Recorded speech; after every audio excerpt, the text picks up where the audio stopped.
भोयगाव येथील कॉलेजच्या विद्यार्थ्यांनी शिवराय साकारले जिवंत घोड्यावर।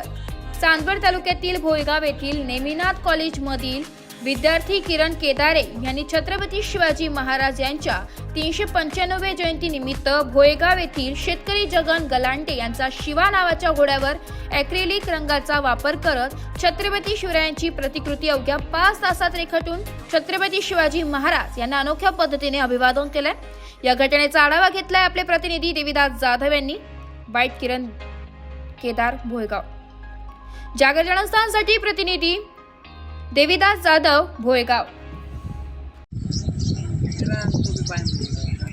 आज संपूर्ण महाराष्ट्रामध्ये शिवछत्रपती शिवाजी महाराज यांची जयंती साजरी होत आहे। मात्र काही ठिकाणी या छत्रपती शिवाजी महाराजांना वेगवेगळ्या पद्धतीने अभिवादन करून ही जयंती साजरी करत आहे आणि त्यांची ही 395वी जयंती जगात साजरी होत आहे। मात्र नाशिक जिल्ह्यातील चांदवड तालुक्यातील भोयगाव येथील या ठिकाणी एक नेमिनाथ जैन हायस्कूल येथला एक विद्यार्थी आहे। त्यांनी या छत्रपती शिवाजी महाराज जयंतीच्या निमित्ताने एक अनोखा पद्धतीने जिवंत घोड्यावर एक चित्र रेखाटून त्यांना त्रिवाण वंदन केलेले आहे। माझ्या पाठीमागं बघता हे संपूर्ण चित्र काढलेलं आहे। त्या चित्रामध्ये त्या व्यक्तीने कशा पद्धतीने चित्र काढलेलं आहे ते त्यांच्याशी आपण संपर्क साधणार आहे आणि त्यांना ही संकल्पना कशी वाटली या संदर्भात आपण त्यांची संपर्क काय सांगाल दादा?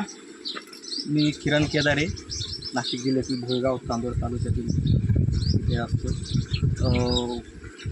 आज महाराजांचा 395वा जन्मोत्सव आहे, त्यामुळे महाराजांना काहीतरी वेगळ्या पद्धतीनं असं अभिवादन करावं हे खूप दिवसापासून वाटत होतं। आणि छत्रपती शिवराय 355 वर्षानंतर पुन्हा त्या घोड्यावर विराजमान झालेले कसे वाटतात ही थीम लोकांना दाखवावी ह्या हेतूने ही संकल्पना सुचली आणि तिने घोड्यावरती उतरवली।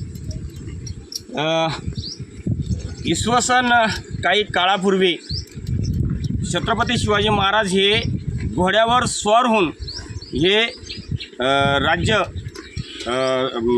राज्याचं आणि नागरिकांचं संरक्षण करायचे। या संदर्भामध्ये ते कुठे जाताना हे घोड्यावरून जायचे। त्या संदर्भात त्या व्यक्तीला असे वाटले की हे पुन्हा आपण जनतेला दाखवून देऊ। या संदर्भात त्यांनी आज या ठिकाणी जिवंत घोड्यावर त्यांचं चित्र रेखाटन केलेलं आहे। नाशिक लोकशाही न्यूजसाठी चांदवडवरून देविदास जाधव, चांदवड।